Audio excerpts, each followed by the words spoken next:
तो इस वीडियो में हम सीखेंगे डिस्काउंट निकालना। जैसे कि आप मार्केट में जाते हो तो वहाँ आपको लिखा रहता है कि इस वस्तु पे, जैसे कि आपने कोई पंखा खरीदा, पंखा आपको 1500 रुपये का है और उसमें बोल दिया कि इसमें आपको 30% की छूट है या कितने की भी छूट है।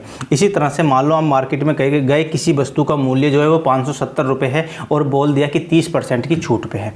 तो इसमें क्या है, आपको मैं इसमें 2 तरीके बताने वाला हूँ, तो इसमें हम दोनों तरीक़ों को सीखेंगे। तो फर्स्ट तरीका हम देखेंगे कि फर्स्ट तरीका क्या है।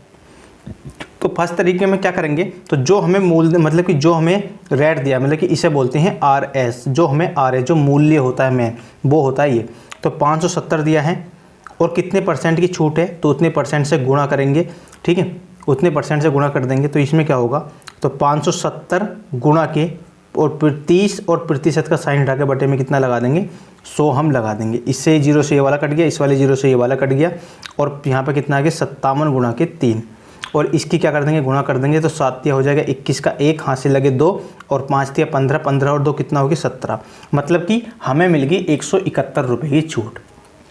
अगर कोई वस्तु 570 की है तो उसमें कितने रुपए की छूट मिल गई, 171 रुपये की छूट मिल गई। अब क्या करेंगे, 570 में से माइनस कर देंगे, कितना माइनस कर देंगे 171। तो जो पैसे हमें दुकानदार को देने होंगे वो हमारे पैसे आ जाएंगे। तो यहाँ देखो 0 में से 1 नहीं जा सकता, 10 इधर से 1 हासिल लिया, हो गया 10, 10 में से 1 गया तो बचा 9।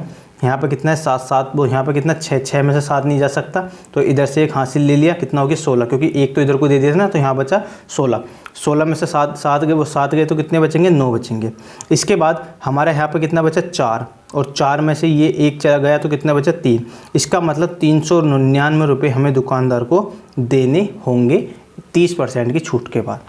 पहला तरीका तो हो जाता है हमारा ये। अब देखते हैं इसका सेकंड तरीका। सेकंड तरीका, अब सेकंड तरीके में क्या करना है, तो सेकंड तरीके में हम देखेंगे कि 570, देखो जो हमें छूट दी है उस छूट को क्या करेंगे, हम 100 में से माइनस कर देंगे। तो इस छूट को हम 100 में से माइनस करेंगे तो कितना बचेगा हमारे पास, 70% बचेगा। अगर हम इस छूट को 100 में से माइनस कर देंगे तो 70% बचेगा। अब क्या करेंगे, जो हमारी RS है, मतलब कि जो मूल्य है उसका हम 70% निकाल देंगे। कहने का मतलब है कि हमें 30% पैसे नहीं देने हैं, कितने % देने होंगे, 70% पैसे देने होंगे। तो अब हम क्या करेंगे, और इसके यहाँ पे प्रतिशत है तो प्रतिशत हटा के पहले लगा देंगे 100, तो ये कितना हो जाएगा 70/100। यहाँ पे 0 से 0 कट गया, इस वाले 0 से ये वाला 0 हमारा कट गया। इसके बाद यहाँ पे बचा 57 गुणा के 7, इन दोनों की मल्टीप्लाई करेंगे। 7 7 होता है 49 का 9, हासिल लगे कितना 4 और 7 पंजे 35, 35 और 4 कितना हो गया 39 हो गया। इसका मतलब उसे हमें दुकानदार को कितने रुपए देने होंगे। ठीक है, तो कितने रुपए, 399 रुपये देने होंगे। देखो आप चाहे इस मेथड से कर लो चाहे इससे कर लो, बस इससे आपको क्या करना पड़ेगा, पहले 100 में से इसे घटाना पड़ेगा। तो इसके बाद अब कुछ बच्चे कमेंट करते हैं कि सर मोबाइल से कैसे निकालें, तो उसमें हम कैसे करेंगे। तो देखो ध्यान रखना, इससे आप घटा लेंगे, घटा कर तो आपको पता ही लग जाएगा सीधा सा, जितनी % दी है, कितना भी दियो आराम से 100 में से उसे घटा सकते हैं। जितना घटाएंगे उसके बाद क्या लिखेंगे, जो RS है उसे लिख देंगे, मल्टीप्लाई मोबाइल के अंदर, ये मोबाइल के अंदर काम करना है, मल्टीप्लाई कितना 70 और डिवाइड में लिख देंगे 100।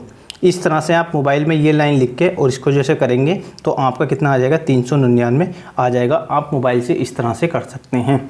ठीक है, तो उम्मीद है आपको ये डिस्काउंट निकालना आ गया होगा। आया हो तो वीडियो को लाइक कीजिए।